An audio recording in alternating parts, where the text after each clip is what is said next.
জমিদার বাবুর লাতনি। ও, ভালো আছো মা? তোমার কাছে কোথায় বসতে দিই? শ্যামা, ঘর থেকে পাটিটা নিয়ে এসে দে মা। সালমা, আনতে হবে না, আমি এখানেই বসছি। সেগুলো আপনার জন্য আঙ্কেল। কি আছে এতে মা? এতে আপনার জন্য একটা পাঞ্জাবি আর লুঙ্গি গেঞ্জি আছে, নিন। কিন্তু মা, আমি কিভাবে?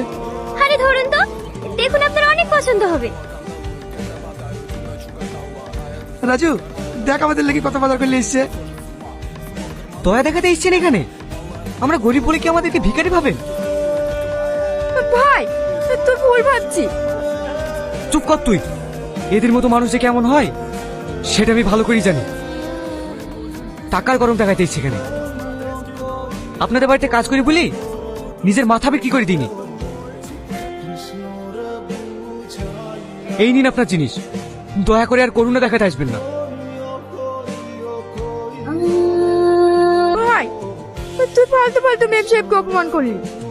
সেদিন নয় ভুল করে তোকে একজন মেরেই দিয়েছিল, কিন্তু বিশ্বাস কর, মেম সাহেবের মনটা সত্যিই অনেক ভালো। বাপরে, মানুষ চিনতে চিনতে আমার 40টা বছর কেটে গেল। মেয়েটা চোখের দিকে তাকিয়ে আমি বুঝতে পেরেছি মেয়েটার মধ্যে কোনো অহংকার নেই। কাজটা তুই ভুল করলি রাজু।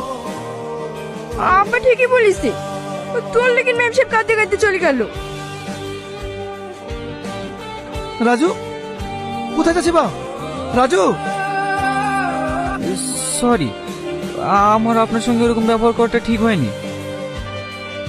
না না, তুমি ঠিকই বলেছো।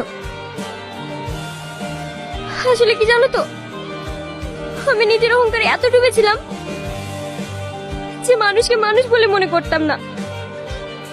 কিন্তু বিশ্বাস করো, তোমাদের এই গ্রাম, তোমাদের ব্যবহার, সবার সাথে মিশতে মিশতে কখন যে নিজেকে চেঞ্জ করে ফেলেছি বুঝতেও পারিনি। আমি জানি তুমি অনেক ভালো ছেলে, আর এটাও জানি তুমি আমার উপর অনেক রেগে আছো। তোমার সাথে যে ব্যাপারটা আমি করেছি, রেগে থাকাটাই স্বাভাবিক। ম্যাম সাহেব, আপনি বসুন, আমি আপনাকে নামিয়ে দিয়ে আসছি। আমি একা চলে যেতে পারবো, তোমাকে আর কষ্ট করে যেতে হবে না।